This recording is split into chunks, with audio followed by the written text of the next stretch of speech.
Hello, and welcome to the Kathleen Spracklin podcast. I am a woman on a mission to help you get the Zettelkasten of your dreams on your work table beside you. Well, we're in the middle of a series talking about how can parents and teachers help young people get started on a Zettelkasten. All of us who keep and love a Zettelkasten have a common moan. Oh, I wish I started this younger. Well, then our chance would be to find young people in our world, our children, our grandchildren, if we're teachers, maybe our students, to help them get a Zettelkasten going at the youngest possible age. We talked about some interesting ways that you could do a sort of a pseudo-Zettelkasten with pictures, even using preschool children. Well, today we're going to go up to the next level and talk about middle school children, where they definitely have the capacity to use language well enough to write their entries in a Zettelkasten, and where they should have a good enough comprehension of the sequences of numbers and letters and how to mix numbers and letters to be able to actually even consider supplying numbers to their Zettelkasten.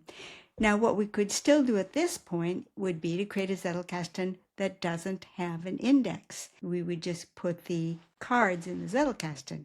This should create a situation when the Zettelkasten grows large enough where the child is saying, "Oh, but I can't find that card. I know I had it." And then that becomes the teachable moment to say, "Oh, well then when you find it, why don't you start an index and put that card, put that word and the card number together and get them started creating an index."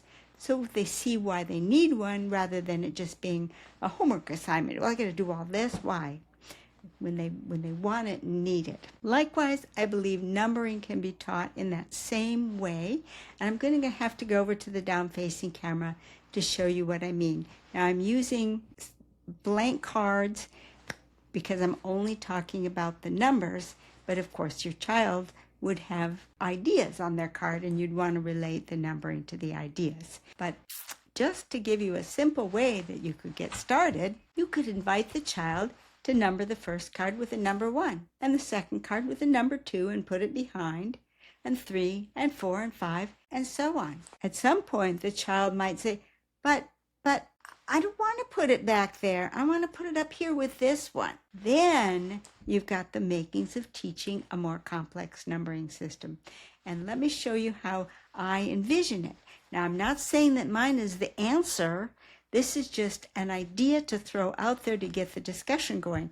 If there's anything that's the case about this series, it's been about comments back and forth and sharing ideas on how this could work, because I don't have the answer, and no one so far in the comments has been able to say that, yes, I've taught Zettelkasten to this aged child and it worked. So come on over to the down-facing camera and I'll show you what I mean, what you could do when the child says, but I don't want to put it back there, I want to put it over here, and how you could begin to introduce the effortless numbering system to your child. So let's talk about it at the down-facing camera. See you over there. Okay, suppose your youngster is just getting started with his Zettelkasten, and the first card is on cats. So you just say, okay, well, why not give it the number 1? And he does. Then the second card comes along, and it's about birds. So you suggest, well, why not just give it the number 2? And he does. Then the third card comes along, and it's about dogs. And you say, okay, why not just give it the number 3? And he's happy. One more card comes along, and it's about games. And it's starting to look like you've got a fine system for numbering the cards. But whoa, now a new card comes along, and it's also about birds.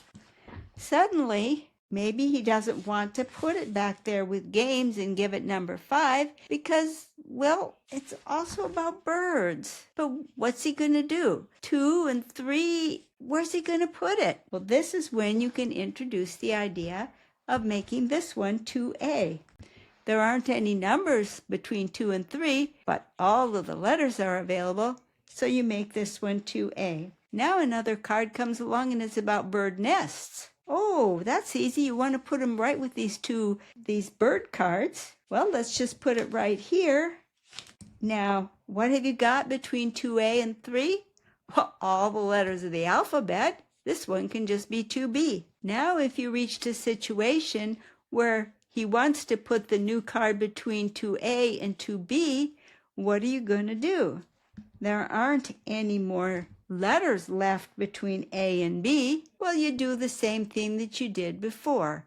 You'll make it 2A and you'll extend it by calling it 2A1.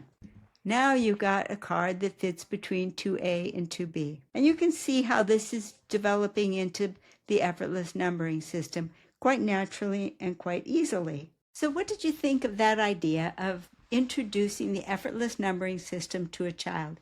Do you think a child in the middle school age would be able to comprehend that and would want to use it to organize their cards? What do you think of the idea of waiting to introduce the index until the need for it shows up with the child, where the child himself sees the value in keeping track of where things went in their Zettelkasten? As I mentioned last time, the possibility of a roundtable Zoom call. Well, it's scheduled, and it's scheduled for tomorrow, Thursday, June 19th, and it's not too late to get in on the call, but you'll have to act quickly. So make your note in the comments if you want to join tomorrow's Zoom call, and be sure to arrange to get you a link. Talk to you later. Bye-bye.